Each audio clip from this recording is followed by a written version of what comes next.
नमस्कार दोस्तों, आप देख रहे हैं Manish Bochiwal fans YouTube channel. मैं मनीष बोचीवाल आप सभी का हार्दिक स्वागत करता हूं आपके अपने यूट्यूब चैनल पे। देखिए मित्रों, जो अपने रीट में एक नया टॉपिक जोड़ा गया है, विश्व के प्रमुख दर्शन में जैन धर्म व बौद्ध धर्म।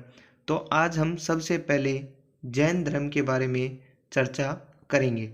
चलिए अपने सेशन को स्टार्ट कर लेते हैं। तो देखिए, सबसे पहले हमें जैन धर्म पढ़ने से पहले हमें वैदिक दर्शन के बारे में ज्ञान होना बहुत ज़रूरी है।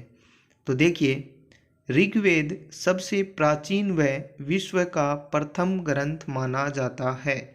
विश्व का सबसे प्राचीनतम या पहला ग्रंथ कौन सा है? तो विश्व का सबसे प्राचीनतम और पहला ग्रंथ ऋग्वेद है। ऋग्वेद में देवों की स्तुति संबंधी सूक्त हैं। ऋग्वेद में किसका उल्लेख किया गया है? देवताओं की जो स्तुति की जाती है उसके जो प्रमुख श्लोक हैं उनका उल्लेख ऋग्वेद के अंदर किया गया है। यजुर्वेद और सामवेद में कर्मकांड परक धर्म के उपदेश को बताया गया है। सामवेद में यज्ञों में गे मंत्रों का संकलन किया गया है। गे मंत्र क्या होते हैं? जब भी हम धार्मिक अनुष्ठान या यज्ञ करते हैं तो सामवेद में उन यज्ञों में प्रयोग होने वाले मंत्रों का उल्लेख या संकलन किया गया है। और सामवेद ही हमें संगीत की शिक्षा देता है। संगीत का उल्लेख भी सामवेद के अंदर ही किया गया है। अथर्ववेद में अभिचार परक मंत्रों का ग्रहण संग्रह है। ब्राह्मण ग्रंथों में वेद मंत्रों के अभिप्राय विनियोग की विधि का वर्णन है। ब्राह्मण ग्रंथों में किसका वर्णन है? वेदों में जो प्रयुक्त किए गए मंत्र हैं उनका क्या अभिप्राय है और किस विधि से उनका प्रयोग किया जाना चाहिए, इसका उल्लेख किस में किया गया है? ब्राह्मण ग्रंथों के अंदर किया गया है। वैदिक युग में मित्र, वरुण, अग्नि, यम, इंद्र आदि प्रमुख देवता थे। अगर हमसे पूछ लिया जाए कि वैदिक युग में निम्नलिखित में से कौन सा देवता शामिल नहीं है, तो सबसे पहले हमें वैदिक युग में जो शामिल प्रमुख देवता हैं उनका पता होना चाहिए। तो वैदिक युग में मित्र, वरुण, अग्नि, यम, इंद्र आदि प्रमुख देवता हैं। वैदिक युग में देवता प्राकृतिक शक्तियों के रूप में थे, अतः उनका मूर्तियों वाला कोई स्वरूप नहीं था। तो वैदिक जो युग था उसमें सभी शक्तियाँ प्राकृतिक थी। प्राकृतिक रूप से जो है वो देवता थे, उनका मूर्तियों का कोई भी स्वरूप हमारे सामने नहीं था। जैसे सूर्य है, पीपल का वृक्ष है और चंद्रमा है। इस प्रकार से जो है लोग प्राकृतिक शक्तियों के रूप में देवता को मानते थे। मूर्तियों का कोई प्रचलन वैदिक दर्शन के अंदर नहीं था। ऋग्वेद के प्रथम मंडल में कहा गया है कि सत्य एक ही है, विद्वान उसे अनेक नामों से पुकारते हैं। ऋग्वेद का प्रथम मंडल हमें बताता है कि ईश्वर एक ही है, लेकिन अनेक विद्वान अनेक नामों से उस ईश्वर को पुकारते हैं। उपनिषदों के अनुसार संसार में व्याप्त ब्रह्मा और व्यक्ति में व्याप्त आत्मा एक ही है। अब उपनिषद हमें क्या बताते हैं कि संसार के अंदर जो व्याप्त ब्रह्मा है और व्यक्ति में जो आत्मा है, ब्रह्मा और आत्मा जो है वो दोनों क्या हैं? एक ही हैं। वैदिक दर्शन के अनुसार कर्म के आधार पर पुनर्जन्म होता है।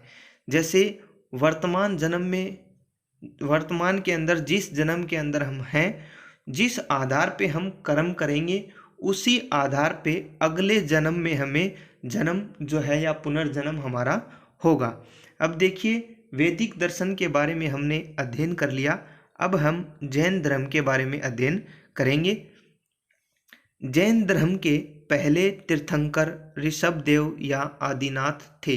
अगर हमसे पूछ लिया जाए कि जैन धर्म के प्रथम तीर्थंकर कौन थे, या तो ऋषभदेव आप बता सकते हैं या उनका दूसरा नाम आदिनाथ भी बता सकते हैं। 23वें जैन तीर्थंकर पार्श्वनाथ थे। पहले ऋषभदेव, 23वें पार्श्वनाथ। 24वें तीर्थंकर महावीर स्वामी का जन्म वैशाली के समीप कुंडल ग्राम में 599 ईसा पूर्व हुआ। यहाँ आप करेक्शन कर लेना, ये गलती से 1599 ईसा पूर्व लिखा गया, ये है 599 ईसा पूर्व। 24वें तीर्थंकर कौन थे? महावीर स्वामी, जिनका जन्म वैशाली के निकट कुंडल ग्राम में 599 ईसा पूर्व के अंदर इनका जन्म हुआ। इनके बचपन का नाम वर्धमान था। किनके बचपन का नाम वर्धमान था, यह हमसे पूछा जा सकता है। तो महावीर स्वामी के बचपन का नाम वर्धमान था। इनके पिता का नाम सिद्धार्थ और माता का नाम त्रिशला था। महावीर स्वामी के पिता का क्या नाम था? सिद्धार्थ, और माता का नाम त्रिशला था। त्रिशला लिच्छवी गणराज्य के राजा चेटक की बहन थी। 30 वर्ष की आयु में माता पिता के निधन के बाद बड़े भाई नंदीवर्धन की आज्ञा से तपस्या करने के लिए ये गए। 30 वर्ष के जब ये हुए तो इनके माता पिता की जो है वो मृत्यु हो गई। उसके बाद बड़े भाई की सलाह, नंदीवर्धन की सलाह से ये तपस्या करने के लिए गए। 12 वर्ष की कठोर तपस्या के बाद इनको कैवल्य ज्ञान की प्राप्ति हुई। इन्होंने 12 वर्ष तक लगातार कठोर तपस्या की, उसके बाद इनको ज्ञान की प्राप्ति हुई।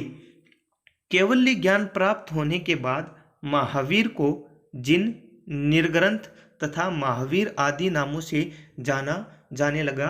अब देखिए, कैवल्य ज्ञान की इनको प्राप्ति हो गई और उसके बाद इनको जिन और निर्ग्रंथ और महावीर के नाम से इनको जानने लग गए। पावापुरी जो वर्तमान समय के अंदर बिहार में है, 527 ईसा पूर्व में 72 वर्ष की आयु में महावीर का क्या हुआ? निर्वाण हुआ, यानी कि इनको मोक्ष की प्राप्ति हुई। जन्म कब हुआ? 599 ईसा पूर्व में। मोक्ष प्राप्ति के 3 उपाय या त्रिरत्न हैं। कौन कौन से हैं? सम्यक ज्ञान, सम्यक दर्शन, सम्यक चरित्र। ये क्या हैं? मोक्ष प्राप्ति के त्रिरत्न हैं। जैन शब्द जिन शब्द से बना है जिसका शाब्दिक अर्थ होता है विजेता। जैन जो धर्म हम पढ़ रहे हैं, इसका पहला शब्द है जैन, जो जिन शब्द से बना है और उसका शाब्दिक अर्थ होता है विजेता। जैन दर्शन ने गृहस्थ लोगों के लिए 5 मुख्य नियम या महाव्रत बताए हैं कि गृहस्थ लोगों को किन 5 नियमों का पालन करना चाहिए। 5 नियम हैं: अहिंसा, सत्य, असत्य, अपरिग्रह और ब्रह्मचर्य। इनका प्रयोग गृहस्थ लोगों को करना चाहिए। और अंतिम जो 5वां नियम है, ये महावीर स्वामी के द्वारा जोड़ा गया। महावीर ने चारों उपायों में ब्रह्मचर्य का 5वां उपाय जोड़कर इन्हें त्रिरत्न की प्राप्ति का साधन बताया। त्रिरत्न कौन कौन से हैं? सम्यक ज्ञान, सम्यक दर्शन, सम्यक चरित्र। आत्मा को वश में करने के लिए, महाव्रतों का पालन करने के लिए तपस्या और उपवास सबसे अधिक बल दिया। देखिए, आत्मा को यदि हमें वश में करना है और 5 महाव्रतों या 5 नियमों का अगर हमें पालन करना है, तो जैन धर्म तपस्या और उपवास पर अधिक बल देता है। महावीर ने तपस्या का सबसे सरल साधन उपवास को बताया है। यदि हमें तपस्या करनी है तो उसका सबसे सरल साधन जो है वो उपवास है। महावीर आत्मा की अमरता, पुनर्जन्म और कर्मवाद में विश्वास रखते थे। अभी पीछे हमने पढ़ा कि वैदिक दर्शन के अंदर बताया गया कि कर्म के आधार पर व्यक्ति का पुनर्जन्म होता है। महावीर स्वामी भी कुछ ऐसा ही मानते हैं कि आत्मा अमर है और इसका पुनर्जन्म कर्म के आधार पर होता है। कर्मवाद में महावीर स्वामी विश्वास रखते हैं। महावीर ने उपदेश जनता की भाषा अधर्म मागधी के अंदर दिए। तो महावीर ने अपने उपदेश किस भाषा में दिए? अधर्म मागधी के अंदर दिए। महावीर ने जाति व छुआछूत का क्या किया? विरोध किया। जैन दर्शन में सस्यवाद या अनेकतावाद, सहिष्णुता व समन्वय का मूल मंत्र शामिल है।